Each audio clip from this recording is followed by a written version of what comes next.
Në këto momente do të shkojmë të ndjekim për pak qaste një takim të Ministres së Shëndetësisë, Ogerta Manastirliu, e cila ka qenë në spitalin e Fierit, aty ku edhe ka inspektuar investimin sa i takon pikërisht mamografisë në spitalin e Fierit. Për pak qaste do të jemi pikërisht me këtë event, le të themi që është zhvilluar përpara pak minuta, shohim pak bashkë dhe kthehemi sërish.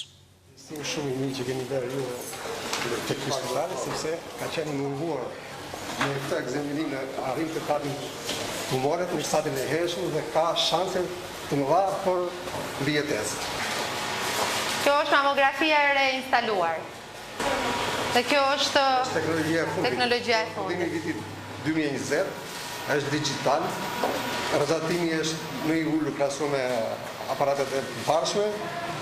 Realisht mamografia është një aparaturë e cila ishte shumë e nevojshme për Spitalin Rajonal Fier për gjithë qarkun, sepse në bazë të gjithë statistikave, qarku i Fierit është qarku i tretë, i cili paraqes mundshmëri të lartë për sa i përket sëmundjeve tumorale, të llojeve të ndryshme, por ajo që kryeson më shumë është ca mame.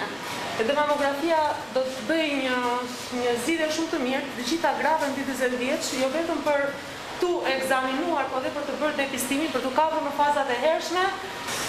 Është një premtim i mbajtur, investimi më i ri për Spitalin Rajonal Fier, aparatura e re e mamografisë, e cila i shtohet zinxhirit të gjithë aparaturave që shërbejnë jo vetëm për parandalimin, diagnostikimin e hershëm të kancerit të gjirit, por i shërben të gjitha edhe gjithë fuqizimit të rrjetit të sistemit tonë shëndetësor në raport me një program që për herë të parë e kemi ndërtuar dhe me këtë investim në Spitalin Rajonal të Fierit përmbyllim investimet për sa i përket mamografive pra në të gjithë spitalet rajonale.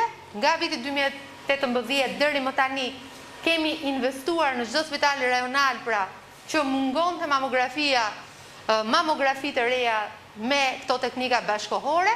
Gjithashtu, ky investim pra përmbyll këtë cikël, por sigurisht tashmë objektivi është në eficiencën e këtyre aparaturave, në mënyrë që të gjithë mjekët e familjes tashmë të vendosin në programin e tyre të punës përpos gjithë paketave tjera shëndetësore dhe njoftimin, ftesën për gratë e këtyre grup moshave për të kryer ekzaminimin falas pranë spitaleve, pranë njësive pra të mamografive në spitalet rajonale. Ne jemi të fokusuar për të forcuar dhe për të fuqizuar kapacitetet tona, qoftë për sa i përket infrastrukturës së spitaleve, qoftë për sa i përket teknologjisë dhe aparaturave në çdo spital, me qëllim që qytetarët marrin sa më shumë shërbime, të jenë të aksesueshme, por të jenë dhe cilësore. Ndaj, edhe fakti që mjek të rinj, edhe mjek onkolog, pra janë shpërndarë në gjithë rrjetin e spitaleve në vend për gjatë gjithë këtyre viteve, tregon që fokusi ynë është pikërisht shërbimi për qytetarët, shërbimi afër vendbanimit dhe hapja e shërbimeve të reja. Objektivi ynë për shëndetësinë e të ardhmes, pra në 10 vitet të ardhshme, është që ne të bëjmë të mundur që të kemi 4 pole diagnostik dhe trajtimi në 4 qarqet e Shqipërisë, në mënyrë që të ofrojmë 100% të shërbimeve në cikël të mbyllur pra brenda këtij mandati të ri dhe sigurisht me objektivin që deri në 2029 ne të rrisim dhe transformojmë, modernizojmë kujdesin shëndetësor në të gjithë vendin. Ndihem krenare për qytetin Karigja Kuqet, lutem. Ndihem dhe me sigurt për shërbimin që është ofruar sa më afër. Mirë, jam shumë e kënaqur dhe shumë gjë e mirë që keni ardhur për të bërë mamografin. Gjitha grave të vinë, janë sa më afër, vinë me shërbimin. Mbaroj. Faleminderit për ju nga këtë shërbim të qytetit tonë. Si jeni?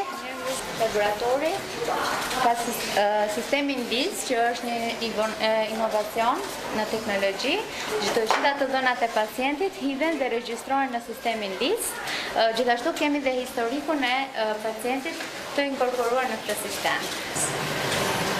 Kjo është nisja kryesore e ministrit. E rëndësishme është që